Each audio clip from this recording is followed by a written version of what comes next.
February the 17th was very much a day for the girls, as the women's hockey, lacrosse, football and rugby sides all achieved some great results. The day began with the women's footballers, who were taking on York St John's.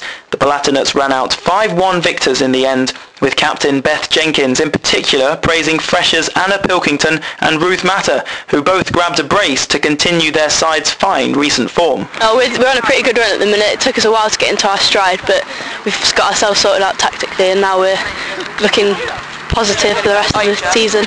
Ruth and Anna are both freshers. We've really welcomed their input into the team. They've both got a lot of pace and they've played at a very high level before, so scored a lot of goals. Over on the water-based Astro were the women's hockey firsts, who, fresh from a crushing 11-0 win last week, were taking on Bath in the quarter-finals of the Bucks knockouts. Once again, the side showed their class, and once again they emerged with a fantastic victory. 5-0 the score this week, and captain Ruth Gordon was delighted with both the result and the performance. I'm really pleased today. The performance was there as well, which was key, so yeah, really happy. Obviously another comfortable win, 5-0. Going into this game, did you think that you were capable of such a scoreline? I mean, how did you feel about your opponent before the start? I mean, we definitely didn't underestimate them. Bath are always a good side, and we thought it was going to be a tight game, but obviously we had confidence that we could beat them, so we just played with that confidence and just went all out today, so really pleased with the result. There's pressure on us all the time in the National League as well, so I think we just have to keep pushing the whole time, knowing that we've got to win every game, so it's kind of like a cup situation at the minute. We know we could get knocked out at any stage, so we're not getting complacent at all. Over on the rubber crumb, the women's first and second lacrosse teams were in action. First up, the Twos were taking on Liverpool in the Bucks Trophy, and it was about as one-sided as a game can get. 28-2 the final score, and afterwards captain Katie Forbes was understandably pretty happy. Yeah, very happy. I think we needed a win like that. We've had a lot of games cancelled, so it's very good to sort of get on the pitch, get everyone as a team working together and then come out with like such a big win. And looking ahead now, as a trophy competition, you've got into the quarter-finals now? Quarter-finals, and I think I've sort of looked at the draw. I think it's possibly Oxford 2s next week. Who the ones are about to play now? Are you confident then of making it all the way to the semis, winning that game? I'd hope so. It'd definitely be a lot tougher and we'll have to play better, but I think second half today improved and I think that's a good start to go on to the next game. And afterwards the Wands took to the field as they took on Oxford in the quarter-finals of the Bucks knockouts.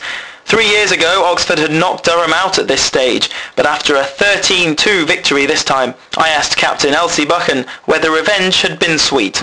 Absolutely, it was in the same round as well that we were knocked out before, and Durham's been knocked out in the quarterfinals for the last few years, so it's actually a huge improvement on our previous seasons and getting through to the semi-finals.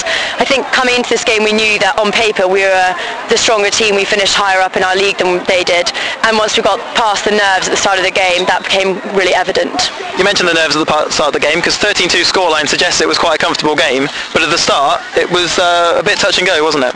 Yeah, it definitely was. I think it's always difficult when you're playing a team that you've never played against before. Every other team we've met either in league games or in previous knockout tournaments. We hadn't played against Oxford in 3 years, and there's only one person left in the team that played against them last time, so they were kind of an anomaly, which makes it difficult in going into game preparation. But as soon as we settled down into our style of play, I think our strengths really came through. That's right, and we mentioned the revenge being sweet today. Next week, or in a couple of weeks, it looks like you'll play playing Cambridge, who knocked you out last year. Are you hoping revenge is going to be sweet again next week? Absolutely. I mean, that's a huge game for us because last year we thought we were knocked out much too early, and the two finalist teams, both Loughborough and Birmingham, both said it was unjust that we weren't in the final.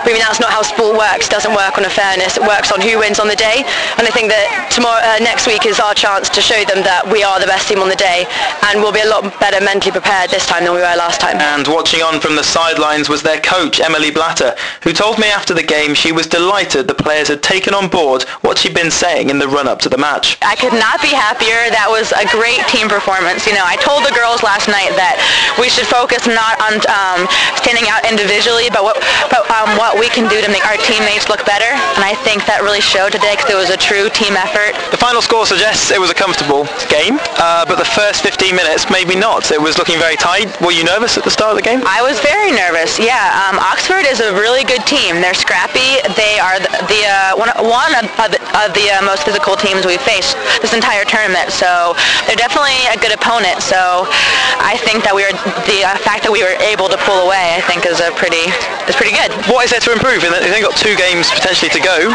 until the end of the season. Is there anything you need to improve, or is it now just a case of keeping it ticking over?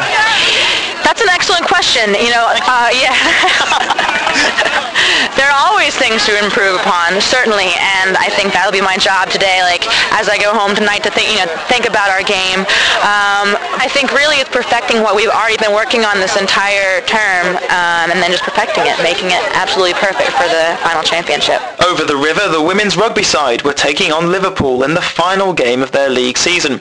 They'd been in fairly scintillating form in recent weeks as well, winning their last 8 games in a row.